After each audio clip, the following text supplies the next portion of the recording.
But then JR comes out, and by gum, he was upbeat, wasn't he? It was like a whole new guy. Mood. Yeah, seemed like other than Rick Knox, and he deserved it, like a brand new guy. Well, I think he's probably taken the criticisms to heart that, and you can't blame him. I mean, I can't imagine. That's what Jim Ross told me at the last Charlotte Fan Fest that I attended, which was back in, well, when did AEW go on the air? 2019, right? I believe so. Okay, the Charlotte Fan Fest was about 6 weeks before they debuted. And that's the last time I saw JR in person because of the pandemic and blah, blah, blah. And I haven't left the house and don't intend to.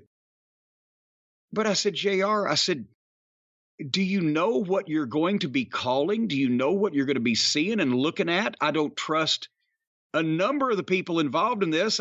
That's why I said to Tony when I said, well, yeah, who you're in business with. I said, the Bucks can't be serious. Twinkle Toes can't be serious. I hadn't named him that then. I said, they can't be serious. And Tony Khan himself told me that nobody was going to book that show but him. So you know what you're getting. He said, oh, corny. You know, it's going to be a great gig, and they got talent. It's going to be. He was optimistic. There's lots of money. Did I mention the money? No, and he was happy with his money, but no, he was optimistic. Oh yeah, he loves to announce. It's not about the money; it's about the money.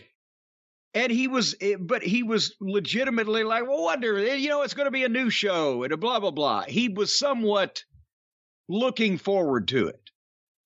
And I've got to think that with what he's had to be out there and see and actually had to call or sometimes try to just ignore, it's got to have gotten to him to where he's like, well, fuck, I thought they were serious. I thought this was going to go somewhere. I didn't think this was going to be embarrassing. But, it was like Punk said with the WWE, he didn't want to be another guy doing bad television. He got on here and was doing good television, but the television in the other segments outside his control is still bad TV. And now poor JR, the announcer has no control over how good or bad the show is. They just have to sit there and call what they see. And that's why I've, realized there's almost no way to avoid as an announcer getting some on you. You're going to see something that you're going to have to be professional and try not to pick apart. Nevertheless, I think this is a good idea if Jim Ross comes out for just the second hour for a few reasons. One, gets a pop, stays fresh, seems to be in a pleasant mood. The other thing that this all came from is the idea that Taz is now out there for the whole show. And it has actually helped.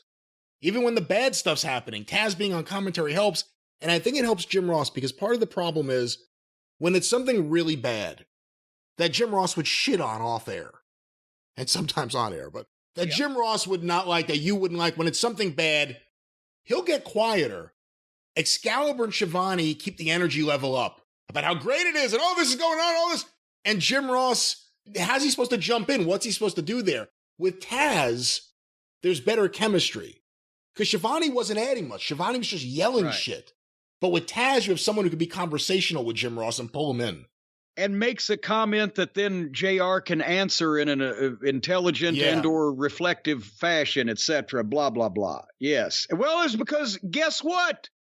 Actually experienced professional announcers. Who would have thought?